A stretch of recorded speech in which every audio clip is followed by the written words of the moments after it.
Hello students, hope all of you are doing well and fine. आज accountancy subject का एक chapter पढ़ने जा रहे हैं। हम लोग चैप्टर डिस्कशन करेंगे जो कॉर्पोरेट अकाउंटिंग के अंडर में आता है। चैप्टर का नाम है techniques of financial statement analysis. ये चैप्टर हायर सेकेंडरी के स्टूडेंट्स, ग्रेजुएशन के स्टूडेंट्स, प्रोफेशनल कोर्सेज के स्टूडेंट्स, बीबीए एमबीए के स्टूडेंट्स और मास्टर्स के स्टूडेंट्स के लिए काफी हेल्पफुल रहेगा। Techniques of financial statement analysis से रिलेटेड डिटेल्स डिस्कशन मैंने फिजिकल क्लास में सेंटर में किया है। फिर भी मैं थोड़ा सा इंट्रोडक्शन दे रहा हूं, ज्यादा टॉपिक को लेंदी नहीं कर रहा हूं। ज्यादा से ज्यादा सम्स सॉल्व करने का कोशिश करेंगे हम लोग। Techniques of financial statement analysis ये एक ऐसा टेक्निक है या ऐसा टूल से आप बोल सकते हैं जिससे मैनेजमेंट काफी सारा बिजनेस से रिलेटेड डिसीजंस ले सकता है। यानी इस चैप्टर में हम लोग सीखेंगे कि मैनेजर्स को और मैनेजमेंट को कैसे डिसीजन लेना पड़ता है और डिसीजन लेने के लिए क्या क्या टेक्निक्स और क्या क्या टूल्स का यूज करना पड़ता है। तो इन शॉर्ट ये एक ऐसा टेक्निक है या ऐसा टूल्स है जिससे मैनेजर्स एंड मैनेजमेंट बिजनेस और फाइनेंस से रिलेटेड डिसीजन ले सकते हैं। तीन तरह का नॉर्मली टेक्निक यहां यूज होता है। एक है कंपैरेटिव स्टेटमेंट, एक है कॉमन साइज स्टेटमेंट और एक है ट्रेंड एनालिसिस। कंपैरेटिव स्टेटमेंट को फिर दो पार्ट में क्लासिफाई किया गया है। एक है प्रॉफिट एंड लॉस स्टेटमेंट जिसको इनकम स्टेटमेंट भी बोला जाता है, दूसरा है balance sheet statement. Similarly common size statement को भी दो कैटेगरी में बांटा गया है। एक है profit and loss statement, rather income statement, and another is balance sheet statement. Similarly trend analysis दो स्टेटमेंट यहां भी होता है। एक है प्रॉफिट एंड लॉस स्टेटमेंट यानी इनकम स्टेटमेंट, दूसरा बैलेंस शीट। आज हम शुरू करेंगे कंपैरेटिव स्टेटमेंट से। कंपेयर वर्ड से आया है कंपैरेटिव, यानी आप दो या तीन चीजों को यानी मोर देन वन चीजों को, एक से ज्यादा एकाधिक चीजों को आप कंपेयर कीजिएगा और कंपेयर करके कोई डिसीजन या कोई कंक्लूजन निकालिएगा। कंपैरेटिव स्टेटमेंट में एटलीस्ट 2 years का डेटा होना जरूरी है, यानी 2 साल के आंकड़े होना जरूरी है, तभी आप कंपेयर कर पाइएगा। कंपैरेटिव स्टेटमेंट में मेनली आपको दो चीजों का ध्यान रखना पड़ता है। एक है एब्सोल्यूट चेंज और दूसरा है परसेंटेज चेंज। दो तरह का चेंज हम लोग को पता लगाना पड़ता है। कंपैरेटिव मतलब कंपेयर करके हमको दो चेंज पता लगाना है, तो ध्यान रखिएगा वो दो चेंज क्या है।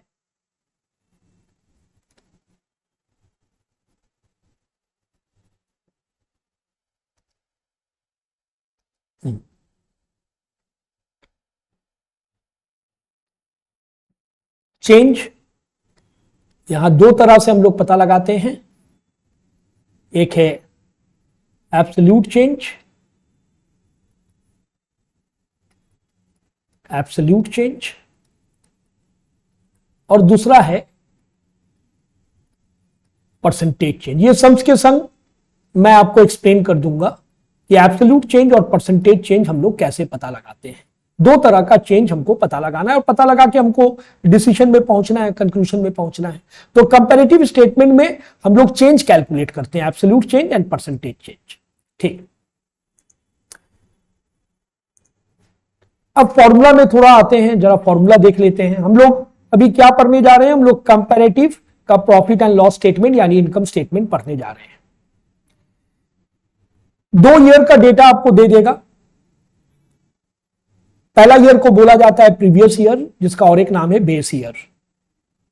और बाद वाला ईयर को बोला जाता है करेंट ईयर। अभी मैं बताया आपको दो तरह का चेंज होता है, एक एब्सोल्यूट चेंज, एक परसेंटेज चेंज। ये कैसे कैलकुलेट होता है वो सम्स के साथ मैं आपको बताऊंगा।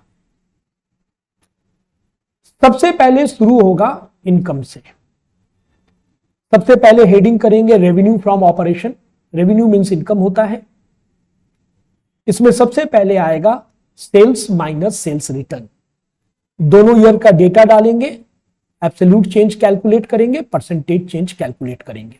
एब्सोल्यूट चेंज परसेंटेज चेंज कैसे कैलकुलेट होगा ये क्वेश्चन जब सॉल्व करेंगे तो आपको बताएंगे। सेकंड आएगा other income. Other income previous year का अमाउंट डालेंगे, करेंट ईयर का अमाउंट डालेंगे, फिर एब्सोल्यूट चेंज और परसेंटेज चेंज कैलकुलेट करेंगे। अब सवाल है कि सर ये अदर इनकम में आएगा क्या? जितना टाइप का इनकम हो सकता है सब अदर इनकम में आएगा। जैसे ये इसका एग्जांपल है, interest received, rent received, discount received, commission received, other operating and non operating income. Sales छोड़ के सारे इनकम इसके अंडर में आ जाता है। ये दोनों को ऐड कर देंगे तो टोटल रेवेन्यू पता चल जाएगा, यानी टोटल इनकम पता चल जाएगा। 1 और 2 को ऐड कर देंगे, टोटल रेवेन्यू या टोटल इनकम। इसके बाद आएगा एक्सपेंसेस। ऑलमोस्ट 7 तरह का एक्सपेंसेस आता है। सबसे पहला expenses cost of material consumed. कितना मटेरियल आपने कंज्यूम किया था प्रोडक्शन के टाइम, कितना मटेरियल का यूज किया था। दोनों ईयर का डेटा और दोनों चेंज कैलकुलेट करेंगे। परचेज में परचेज आएगा, परचेज से रिटर्न रहा तो लेस होगा। जैसे सेल्स से सेल्स रिटर्न लेस होता है वैसे परचेज से परचेज रिटर्न लेस होगा। नेक्स्ट आएगा change in inventory. Change in inventory, inventory मतलब क्या होता है? स्टॉक। इसमें क्या लेंगे हम लोग? क्लोजिंग स्टॉक और ओपनिंग स्टॉक का चेंजेस हम लोग डालेंगे। ओपनिंग स्टॉक और क्लोजिंग स्टॉक में जितना चेंजेस है, करेंट ईयर बेस ईयर का अमाउंट और फिर एब्सोल्यूट चेंज और परसेंटेज चेंज को कैलकुलेट करेंगे। Employee benefit expenses. Employee benefit expenses में क्या आएगा? एम्प्लॉय से रिलेटेड सारे एक्सपेंसेस आएगा। परचेज में आएगा purchase minus purchase return. Change in inventory में क्लोजिंग स्टॉक और ओपनिंग स्टॉक का चेंज आएगा। एम्प्लॉय बेनिफिट एक्सपेंसेस में एम्प्लॉय से रिलेटेड सारे खर्च आएगा, जितना एम्प्लॉय से रिलेटेड खर्च हो सकता है। Next finance cost. फाइनेंस से रिलेटेड यानी इंटरेस्ट रिलेटेड सारा खर्च इसके अंदर में आता है। जैसे interest on bank loan, interest on debenture, interest of bank overdraft. ये देखिए इंटरेस्ट रिलेटेड सारा खर्च इसके अंडर में आता है, फाइनेंस कॉस्ट में आता है। नेक्स्ट आएगा डिप्रीशिएशन एंड अमोर्टाइजेशन। डिप्रीशिएशन में डिप्रीशिएशन रिलेटेड सारा खर्च आएगा। And last other expenses. Other expenses में क्या आएगा? वो सारे खर्च जो ये ऊपर का 6 में ना आया हो वो इसमें आ जाएगा। जैसे रेंट पेड,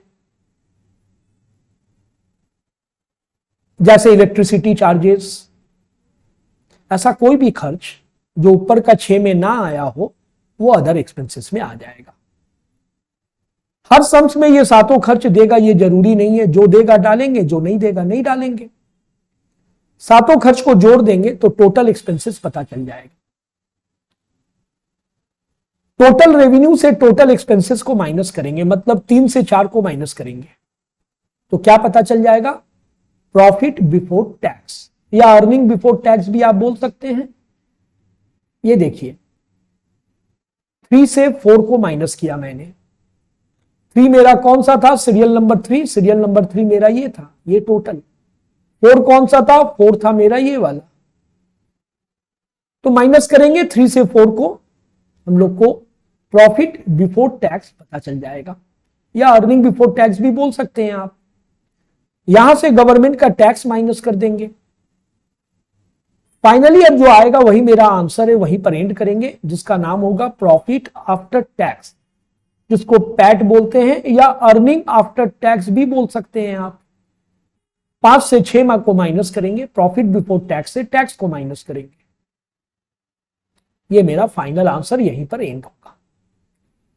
अपना ही मटेरियल से एक सम्स को लेते हैं, सम सॉल्व करते हैं और उसी में आपको बताएंगे एब्सोल्यूट चेंज और परसेंटेज चेंज कैसे आता है।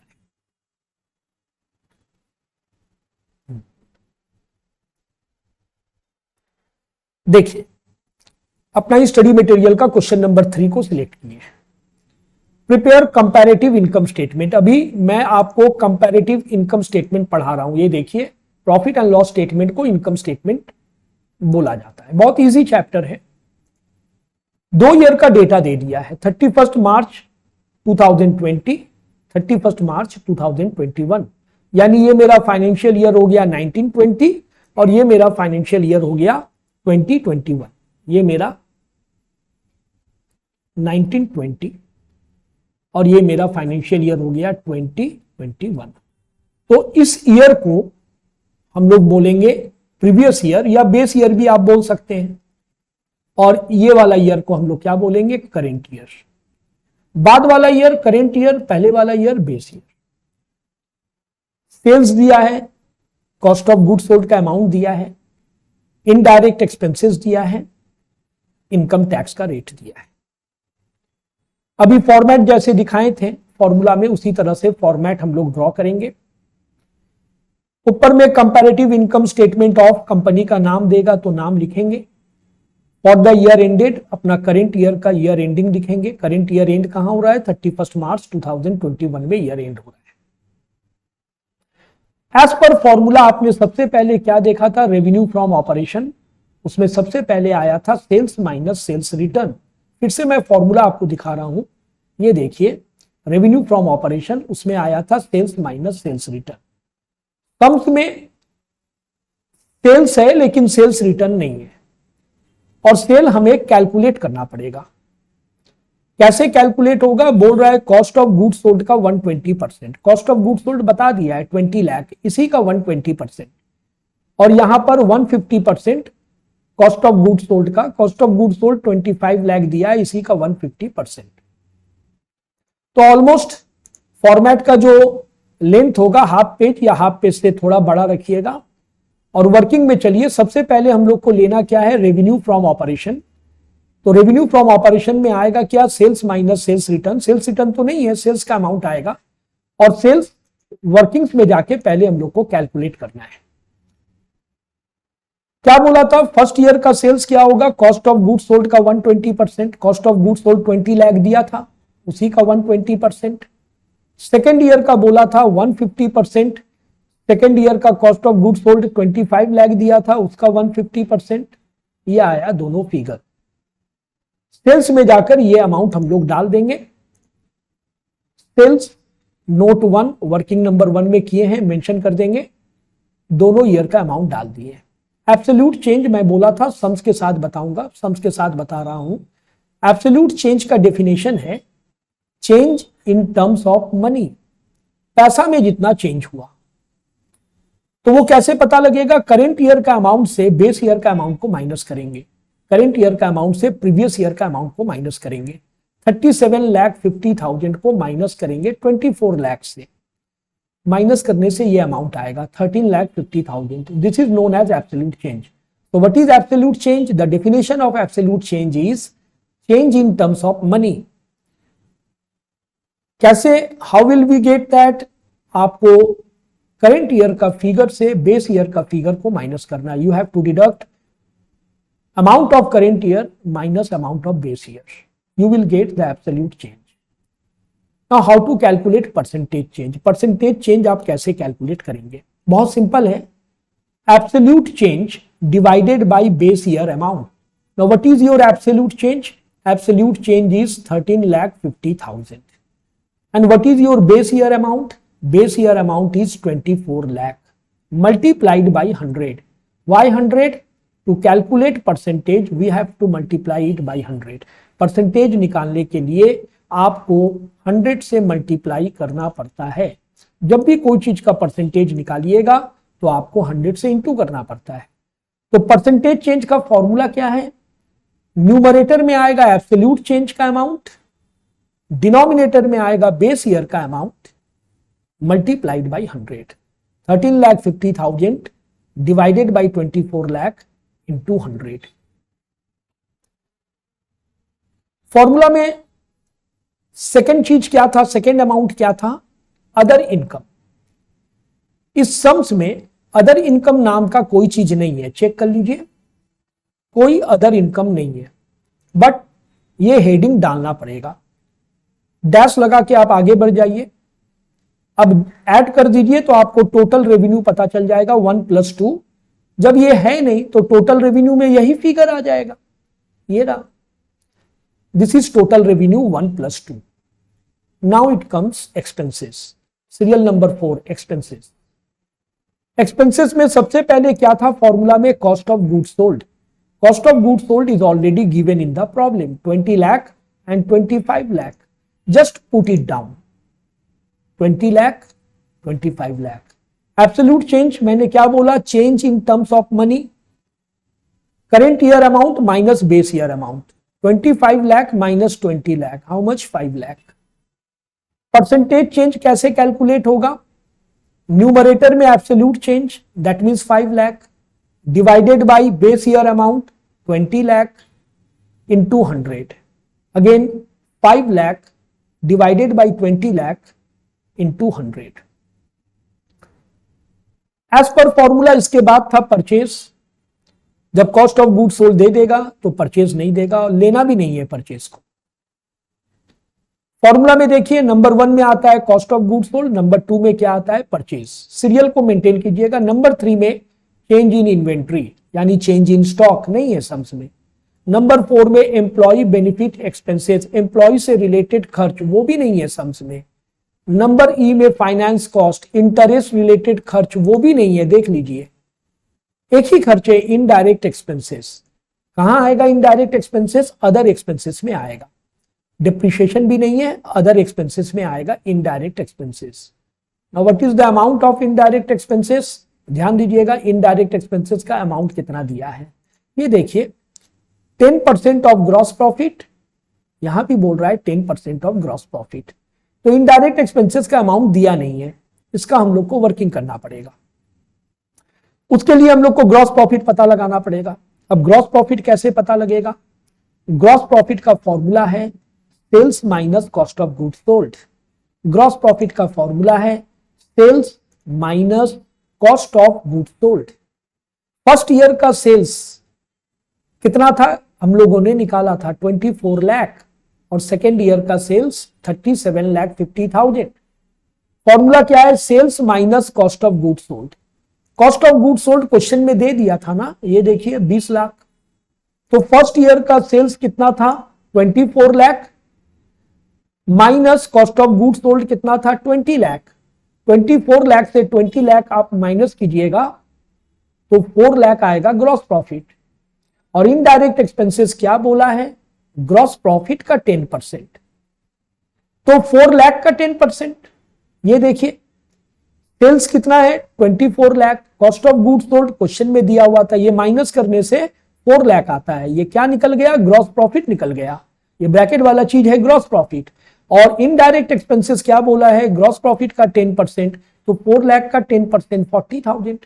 सिमिलरली 2021 का सेल्स कितना है 37,50,000, और cost of goods sold question में दे दिया था 25 लाख।